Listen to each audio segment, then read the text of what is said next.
Ok, muy bien. Lo primero que vamos a hacer, como siempre, para los que no me conozcan, siempre nos saludamos y la idea es que nos movamos de nuestros lugares únicamente para saludarnos y mover tantito nuestros piecitos. Por favor, se ponen de pie y vamos a movernos, a saludar a la gente que tengamos a los lados, conocernos, relajarnos un poquito. Muy bien, chicos, vamos a tomar asiento, por favor. Bienvenidos a su curso de declaración anual de personas morales. Una pregunta, ¿cuántos de nosotros por primera vez vamos a hacer una declaración anual? Por primera vez. Excelente, ok. Gracias. Bueno, mi nombre es Julio César Gómez, ya tengo algunos años capacitando gente en el Colegio de Contadores y también me han invitado aquí de CADEFI, de algunas otras capacitadoras y con mucho gusto venimos a participar con ustedes en este curso de declaración anual.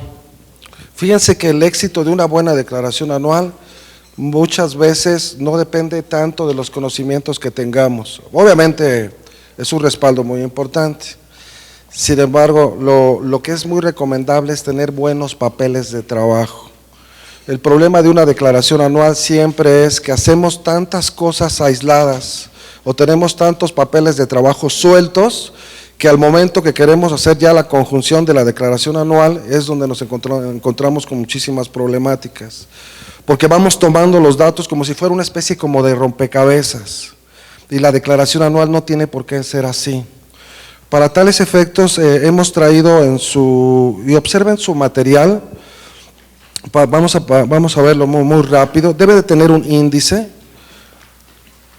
Al principio, un índice donde vienen los temas que vamos a ir tocando y al ladito viene por supuesto la página. Entonces, si ustedes quieren ver un tema en específico, buscamos la página y con eso va a servir de respaldo para ustedes como apoyo.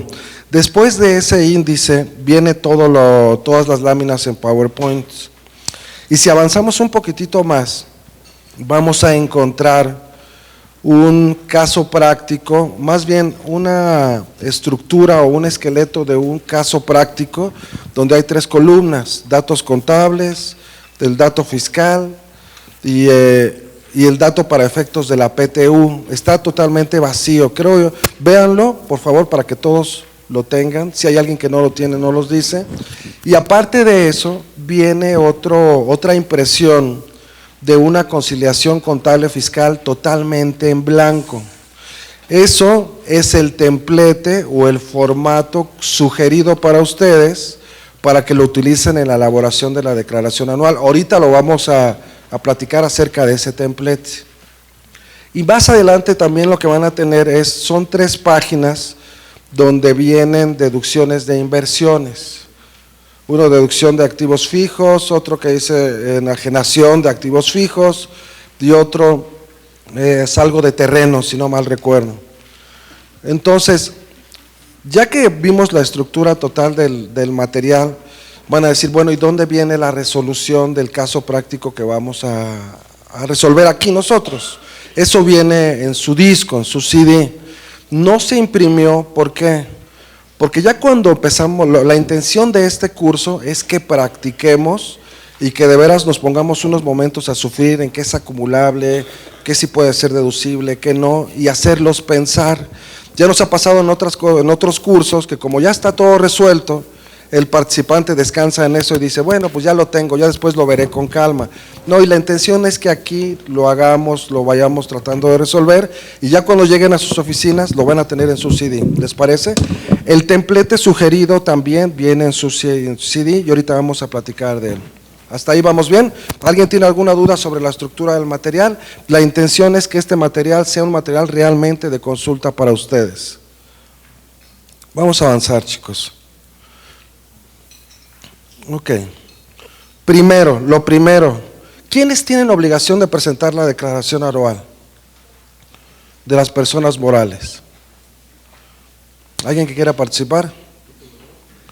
Título 2. Una pregunta, ¿un establecimiento permanente tiene que presentar declaración anual? Un establecimiento permanente de un residente en el extranjero, ¿está obligado a presentar declaración anual? Sí está obligado. una persona que obtiene, un residente en el extranjero que obtiene ingresos por fuente de riqueza en territorio nacional, ¿tendría obligación también de presentar declaración anual cuando nada más es fuente de riqueza? ¿Sí? Ok. Vamos a aclarar esos puntos. ¿Y dónde viene la obligación o dónde viene el punto primero que tenemos que analizar en este curso? Siempre trato de hacerlo muy didáctico para que vayamos paso a pasito. Hay muchos colegas que les avientan tantas ideas que el participante acaba mareado. Vamos a ir despacio. Vamos a ir despacio y las preguntas, por favor, que sean enfocadas a lo que estamos viendo en ese momento, para que no nos perdamos en el camino. ¿Les parece bien? Bienvenidas todos sus cuestionamientos, con mucho gusto los vamos a atender. Primera lámina que vamos a ver. Ay Dios, es para atrás.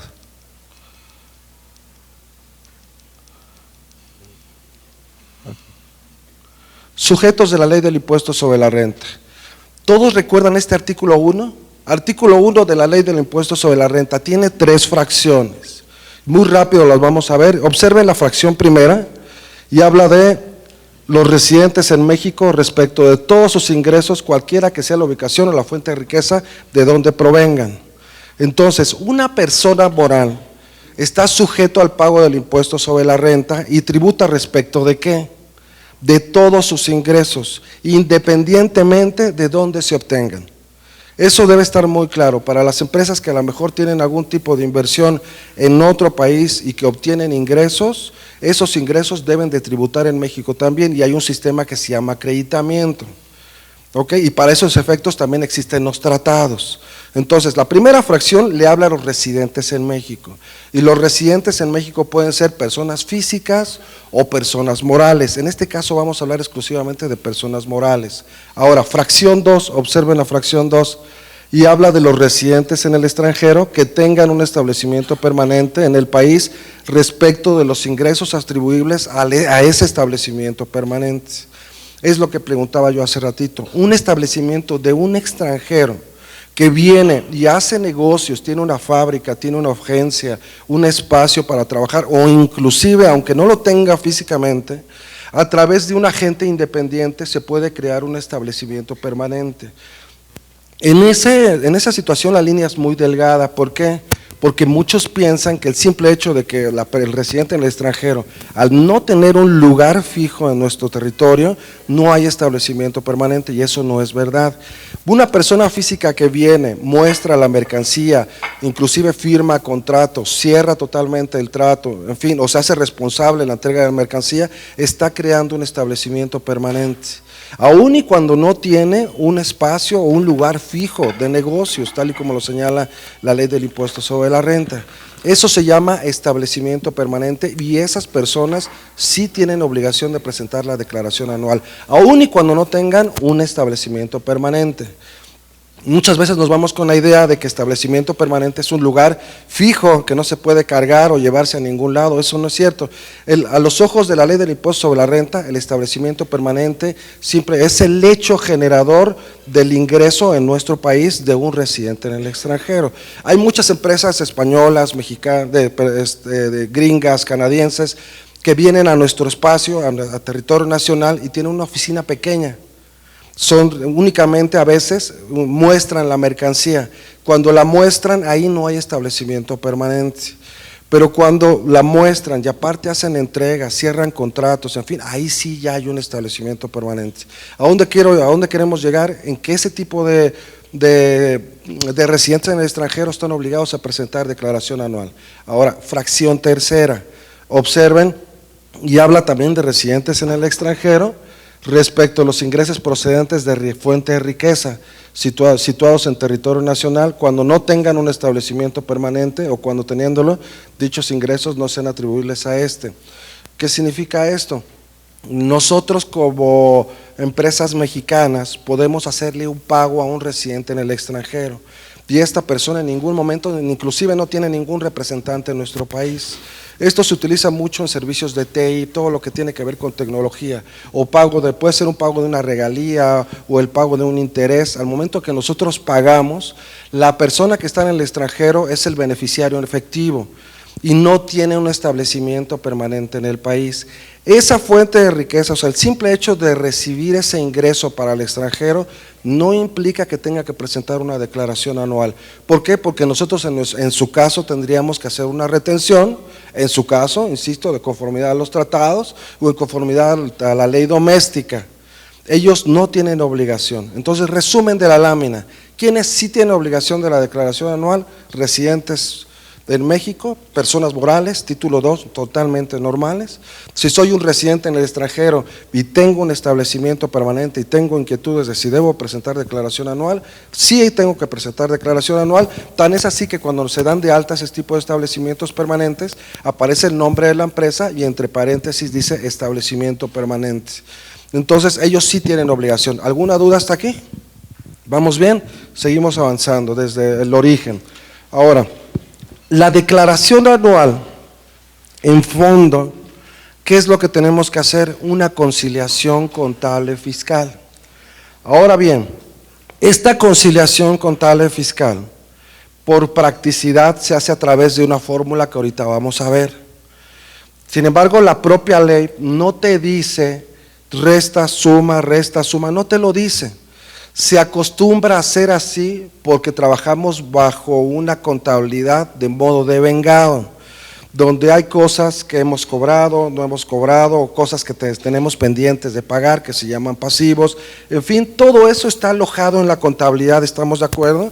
Porque la contabilidad se elabora de conformidad con las NIFs. Y las NIFs tienen un divorcio con la ley del impuesto sobre la renta y con todas nuestras normas fiscales. Entonces, esa es la razón de por qué se hace una conciliación contable fiscal. Alguna vez muchos me han preguntado, oye, ¿dónde dice la ley que tengo que conciliar los ingresos contables no fiscales o deducciones contables no fiscales? ¿Dónde te lo dice? La realidad es que no te lo dice. ¿Dónde señala que tienes que considerar ingresos menos deducciones? Eso está en el artículo 9. Y nada más te habla de eso, ingresos menos deducciones y llegas a una utilidad.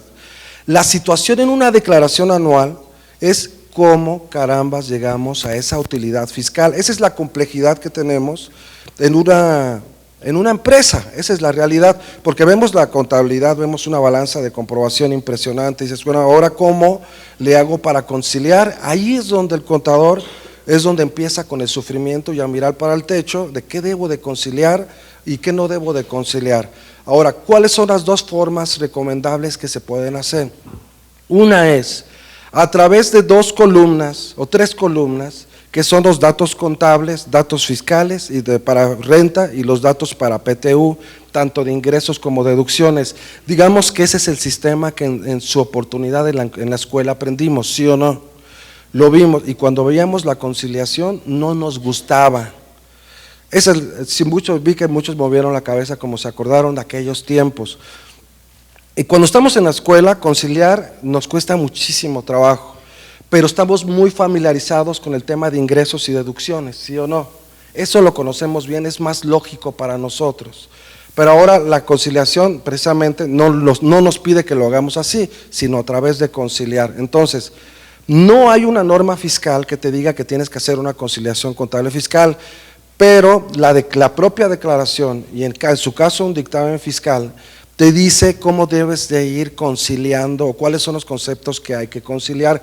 Por eso hacemos esta famosa determinación del resultado fiscal. Entonces, este es el objetivo de esa lámina, únicamente transmitirles que no hay un mandato expreso, solamente tenemos como antecedente el propio artículo 9 y nada más. Seguimos. Ahora, esta fórmula, mírenla y ustedes se acuerdan esta es la fórmula clásica para determinar la utilidad fiscal. Y es aquí donde empieza, para los que son novatos o que por primera vez van a hacer una conciliación, es cómo debo de conciliar, qué formato me sugieren. Porque, como dicen por ahí, cada quien mata las pulgas como puede. La intención, y que vamos para allá, como ya tenemos una contabilidad electrónica, se está haciendo ya todo más homogéneo, en el futuro tenemos que tener una sola conciliación para todos los contribuyentes.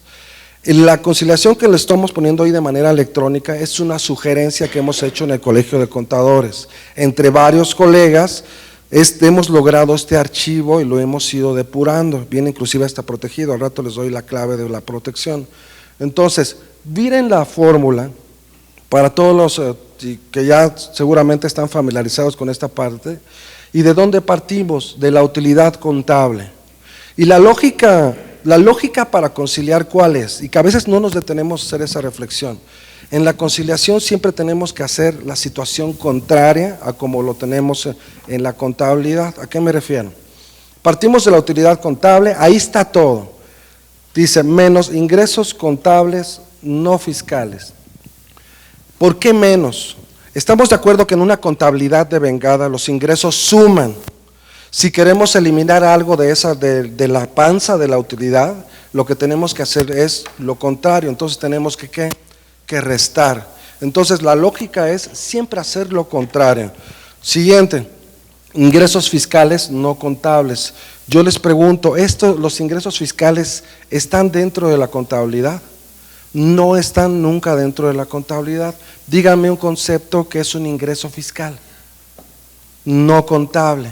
Puede ser un anticipo de clientes, ¿no? Sí, dependiendo de cómo sea dado, ¿no? Ok.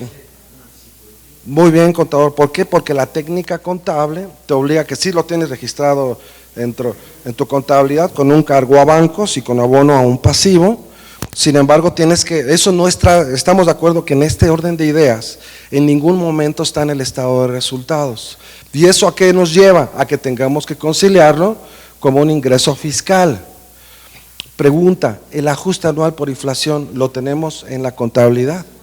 No está en la contabilidad, desde un punto de vista que afecte el estado de posición financiera o que afecte los resultados de operación, pero ojo, ya ustedes saben que tenemos que enviar la contabilidad electrónica y en el envío de la contabilidad electrónica, si ustedes ven los códigos agrupadores y la balanza de comprobación como debe de ser, existen cuentas de orden y esas cuentas de orden tenemos que apuntar los datos o las cuentas que afectan desde el punto de vista fiscal.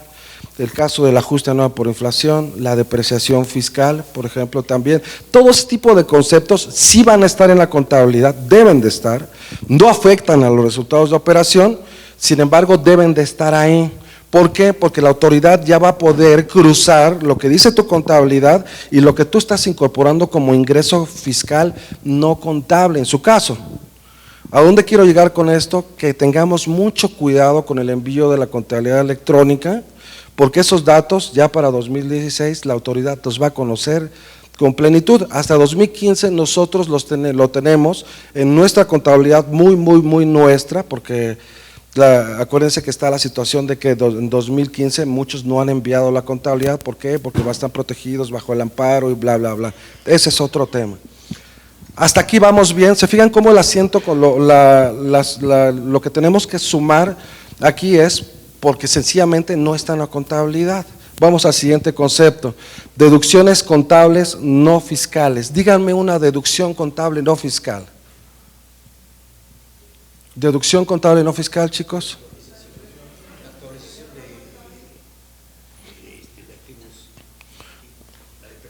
La depreciación, ok, es deducción contable no fiscal. Entonces, la deducción contable sí está, digamos, la depreciación desde el punto de vista contable.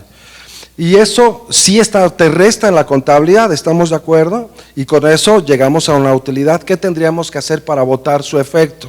Lo que dice aquí, tendríamos que sumar, es el efecto contrario. ¿Alguna otra partida? Díganme otra partida como deducción contable. ¿Qué otra se les ocurre? A ver, sueldos y salarios. Sueldos y salarios, ahí no habría problema porque todo es deducible. Sin embargo, ¿dónde está una preocupación? En la parte de los ingresos exentos para los trabajadores. Estamos de acuerdo que hasta 2013 100% deducibles, no había claridad, pero a partir de 2014 hay que votar en su caso un 47 o un 53%. Entonces dentro de ese concepto en especial sí tendría que ser votado como una deducción contable no fiscal. Entonces lo tenemos en la panza de la utilidad, sí, y está restando. ¿Qué tendríamos que hacer para eliminar su efecto? Tendríamos que sumar. Vamos al siguiente concepto, deducciones fiscales no contables. ¿Qué se les ocurre? Bueno, en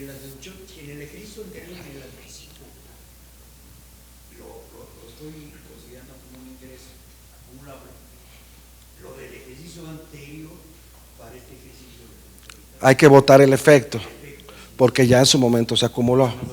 ¿De acuerdo? Y lo podemos hacer a través de los saldos también, simplemente votar los saldos y con eso se logra conciliar. Sí, correcto. ¿Qué otro concepto, chicos, se les ocurre de haber de deducciones fiscales no contables? El ajuste anual por inflación, que puede ser deducible. Correcto. Y que ahorita vamos a platicar del ajuste anual por inflación. Oye, nada más tengo una duda en la fórmula. Creo que hay un error porque dice más deducciones contables no fiscales. Debería de ser menos deducciones contables no fiscales y el de abajo más, porque las voy a quitar, ¿no? Esas deducciones que yo traigo en mi resultado del ejercicio. Ok, a ver, vamos a aclarar. A ver, en estas partes, deducciones contables, ¿verdad? Ok. Ajá. ¿Estamos de acuerdo? ¿Cuál es tu nombre, perdón? Talía. ¿Talía? Ok, Talía. Las deducciones contables, como puede ser la depreciación contable, está restada en la utilidad. ¿Hasta ahí vamos bien? ¿Cuál sería su efecto para votar el efecto? Lo contrario, tendrías, si está restando dentro de tu contabilidad, para votar el efecto tendrías que sumar. Y precisamente por eso la fórmula te lleva a que la sumes, para que votes el efecto, porque si está restando en la utilidad, tienes que sumar para hacer el efecto contrario. Deducciones fiscales. Las deducciones fiscales en ningún momento están en la contabilidad, caso de la depreciación. Ajá. O el caso, por ejemplo, de una pérdida, una pérdida fiscal en venta de activo fijo, en ningún momento está en la contabilidad. Entonces, ¿qué tenemos que hacer?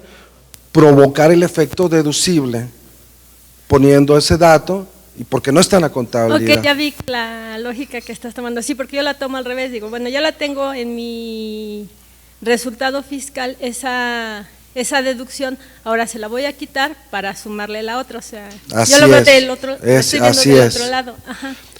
Pero fíjate qué bueno que comentas eso, Talía, porque eso nos pasa a todos.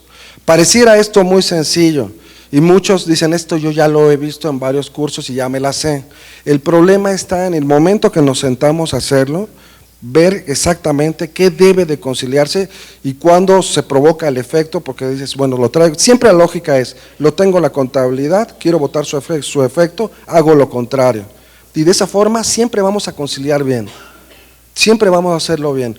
Porque muchas veces nos pasa, estamos haciendo ya con la presión, porque a los contadores nos gustan las emociones fuertes, y estamos 2 días antes de que termine el periodo, y estamos sufriendo, pero hay algo que nos hace mentalmente descansar. Como dicen muchos contadores, ¿para qué sirven las declaraciones complementarias? Pero ese no es el objetivo. El objetivo es que si vamos a sacar nuestra declaración normal, sea totalmente con los datos reales. ¿Para qué sirve una complementaria? Cuando la contabilidad por alguna circunstancia se movió. Entonces ahí sí hay que hacer alguna otra circunstancia, pero no descansemos en esa complementaria, ¿sí? ¿Dudas con las fórmulas? Porque ahorita lo vamos a ver, está muy sencillo, ahorita lo vamos a practicar. Ahora, a eso le restamos la PTU pagada en el ejercicio, le vamos a restar las pérdidas fiscales de ejercicios anteriores y eso se llama ¿qué? Resultado fiscal. No confundamos, utilidad fiscal es hasta este momento, lo que viene siendo ingresos menos deducciones. Hasta este momento es utilidad fiscal. Restamos PTU y restamos las pérdidas y eso se llama ¿qué?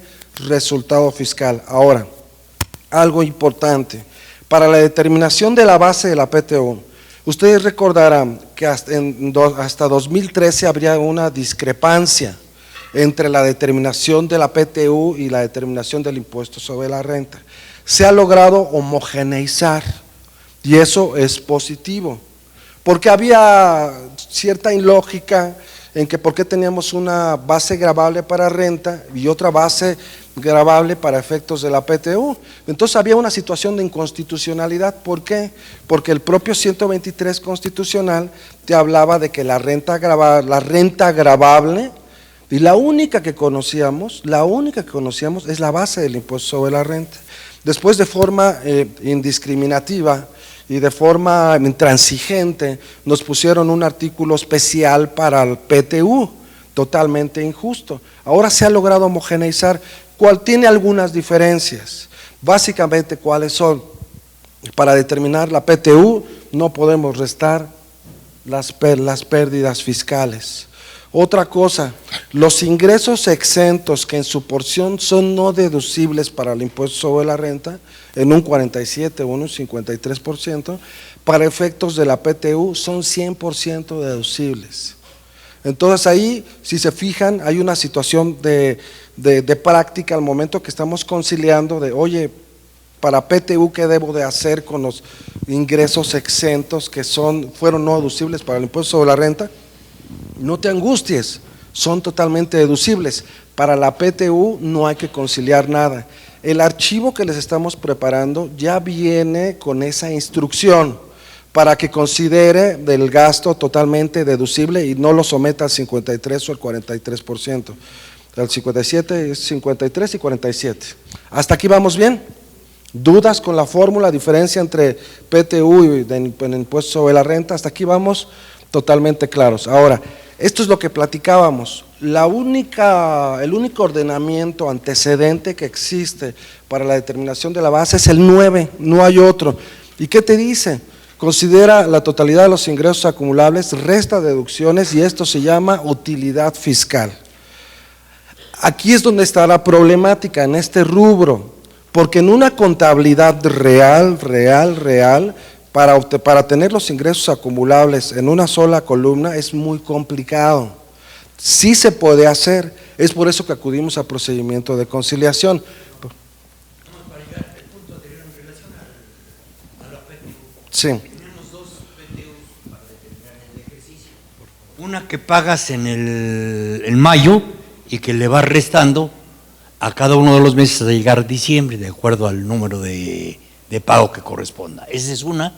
Y la determinación, la otra, es la que calculamos para efectos de la declaración anual. Me queda Son claro. muy diferentes. Ok, totalmente de acuerdo. Esa parte. Sí, es importante esta aclaración, muchas gracias. Me gusta que vengas porque siempre me complementas mis comentarios y eso es positivo. Fíjense, la determinación de la PTU tiene un estímulo fiscal. Ese estímulo fiscal, ¿en qué consiste? Para efectos de los pagos provisionales, ¿estamos de acuerdo?